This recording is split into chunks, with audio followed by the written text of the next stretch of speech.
Sir ಇವತ್ತು ಮುಖ್ಯಮಂತ್ರಿಗಳನ್ನ ಭೇಟಿ ಮಾಡಿದ್ರೆ ಮಂಗಳೂರು ಇದ್ರ ಬಗ್ಗೆ ಏನೋ ವಿವರಣೆ ಕೇಳಿಲ್ಲ ಸರ್. ನೋಡಿ, ಗೃಹ ಸಚಿವರು ಮತ್ತು ಪೊಲೀಸ್ DG ಅವರು, ಮುಖ್ಯಮಂತ್ರಿಗಳು ಎಲ್ಲರೂ ಇದ್ದರು. ಎಲ್ಲ ಚರ್ಚೆಗಳು ಕೂಡ ಮಾಡಿದ್ದಾರೆ. ಮತ್ತು ಮುಂದಿನ ಅಲ್ಲಿ ಏನು ಆ ಜಿಲ್ಲೆಯ ಸೂಕ್ಷ್ಮತೆಯನ್ನು ತಿಳ್ಕೊಂಡು ಅರ್ಥ ಮಾಡಿಕೊಂಡು ನಾವು ಹೆಜ್ಜೆ ಇಡಬೇಕಾಗ್ತದೆ. ಅದನ್ನು ಮಾಡ್ತಕ್ಕಂಥದ್ದಕ್ಕೆ ಕೆಲವು ಕ್ರಮಗಳೆಲ್ಲ ಈಗ ಸರ್ಕಾರ ತಗೊಳ್ತಾ ಇದೆ. ಈಗಾಗಲೇ ಏನೋ ಒಂದು ವಿಶೇಷವಾದಂಥ ಒಂದು ಫೋರ್ಸನ್ನು, ಪೊಲೀಸ್ ಫೋರ್ಸನ್ನು ಅಲ್ಲಿ ನೇಮಕ ಮಾಡ್ತಕ್ಕಂಥದ್ದು ಕೂಡ ಆದೇಶ ಆಗಿದೆ. ಅದೇ ರೀತಿ ಉಳಿದಿರ್ತಕ್ಕಂಥ ಬೇರೆ ಬೇರೆ ತೀರ್ಮಾನಗಳು ಮಾಡ್ತೀವಿ.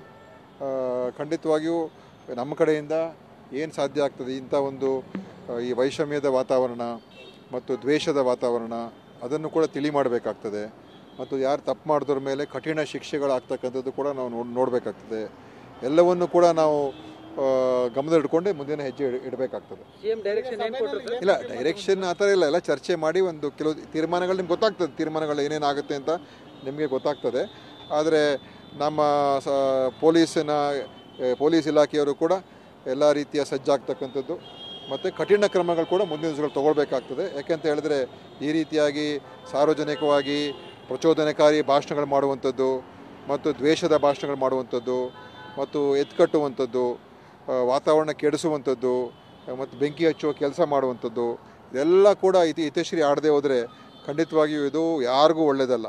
ಅದು ಒಂದು ಸಮುದಾಯ ಇನ್ನೊಂದು ಸಮುದಾಯ ಅಂತ ಹೇಳೋದಿಲ್ಲ. ಹಿಂದೂಗಳಿಗೂ ಒಳ್ಳೆಯದಲ್ಲ, ಮುಸಲ್ಮಾನರಿಗೂ ಒಳ್ಳೆಯದಲ್ಲ, ಕ್ರೈಸ್ತರಿಗೂ ಒಳ್ಳೆಯದಲ್ಲ, ಇಡೀ ಸಮಾಜಕ್ಕೆ ಒಳ್ಳೆಯದಲ್ಲ.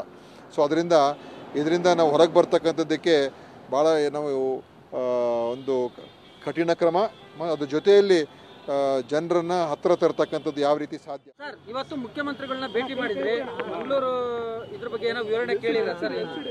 ನೋಡಿ, ಗೃಹ ಸಚಿವರು ಮತ್ತು ಪೊಲೀಸ್ DG ಅವರು, ಮುಖ್ಯಮಂತ್ರಿಗಳು ಎಲ್ಲರೂ ಇದ್ದರು. ಎಲ್ಲ ಚರ್ಚೆಗಳು ಕೂಡ ಮಾಡಿದ್ದಾರೆ. ಮತ್ತು ಮುಂದಿನ ಅಲ್ಲಿ ಏನು ಆ ಜಿಲ್ಲೆಯ ಸೂಕ್ಷ್ಮತೆಯನ್ನು ತಿಳ್ಕೊಂಡು ಅರ್ಥ ಮಾಡಿಕೊಂಡು ನಾವು ಹೆಜ್ಜೆ ಇಡಬೇಕಾಗ್ತದೆ. ಅದನ್ನು ಮಾಡ್ತಕ್ಕಂಥದ್ದಕ್ಕೆ ಕೆಲವು ಕ್ರಮಗಳೆಲ್ಲ ಈಗ ಸರ್ಕಾರ ತಗೊಳ್ತಾ ಇದೆ. ಈಗಾಗಲೇ ಏನೋ ಒಂದು ವಿಶೇಷವಾದಂಥ ಒಂದು ಫೋರ್ಸನ್ನು, ಪೊಲೀಸ್ ಫೋರ್ಸನ್ನು ಅಲ್ಲಿ ನೇಮಕ ಮಾಡ್ತಕ್ಕಂಥದ್ದು ಕೂಡ ಆದೇಶ ಆಗಿದೆ. ಅದೇ ರೀತಿ ಉಳಿದಿರ್ತಕ್ಕಂಥ ಬೇರೆ ಬೇರೆ ತೀರ್ಮಾನಗಳು ಮಾಡ್ತೀವಿ. ಖಂಡಿತವಾಗಿಯೂ ನಮ್ಮ ಕಡೆಯಿಂದ ಏನು ಸಾಧ್ಯ ಆಗ್ತದೆ, ಇಂಥ ಒಂದು ಈ ವೈಷಮ್ಯದ ವಾತಾವರಣ ಮತ್ತು ದ್ವೇಷದ ವಾತಾವರಣ ಅದನ್ನು ಕೂಡ ತಿಳಿ ಮಾಡಬೇಕಾಗ್ತದೆ. ಮತ್ತು ಯಾರು ತಪ್ಪು ಮಾಡಿದ್ರ ಮೇಲೆ ಕಠಿಣ ಶಿಕ್ಷೆಗಳಾಗ್ತಕ್ಕಂಥದ್ದು ಕೂಡ ನಾವು ನೋಡಬೇಕಾಗ್ತದೆ. ಎಲ್ಲವನ್ನು ಕೂಡ ನಾವು ಗಮನದಲ್ಲಿಟ್ಕೊಂಡೆ ಮುಂದಿನ ಹೆಜ್ಜೆ ಇಡಬೇಕಾಗ್ತದೆ.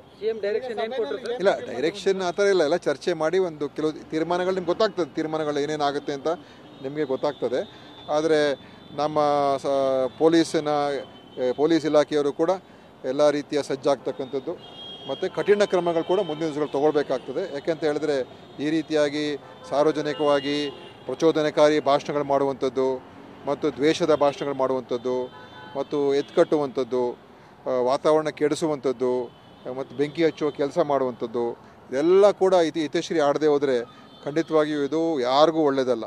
ಅದು ಒಂದು ಸಮುದಾಯ ಇನ್ನೊಂದು ಸಮುದಾಯ ಅಂತ ಹೇಳೋದಿಲ್ಲ. ಹಿಂದೂಗಳಿಗೂ ಒಳ್ಳೆಯದಲ್ಲ, ಮುಸಲ್ಮಾನರಿಗೂ ಒಳ್ಳೆಯದಲ್ಲ, ಕ್ರೈಸ್ತರಿಗೂ ಒಳ್ಳೆಯದಲ್ಲ, ಇಡೀ ಸಮಾಜಕ್ಕೆ ಒಳ್ಳೆಯದಲ್ಲ. ಸೊ ಇದರಿಂದ ನಾವು ಹೊರಗೆ ಬರ್ತಕ್ಕಂಥದ್ದಕ್ಕೆ ಭಾಳ ನಾವು ಒಂದು ಕಠಿಣ ಕ್ರಮ, ಅದ್ರ ಜೊತೆಯಲ್ಲಿ ಜನರನ್ನು ಹತ್ತಿರ ತರ್ತಕ್ಕಂಥದ್ದು ಯಾವ ರೀತಿ ಸಾಧ್ಯ.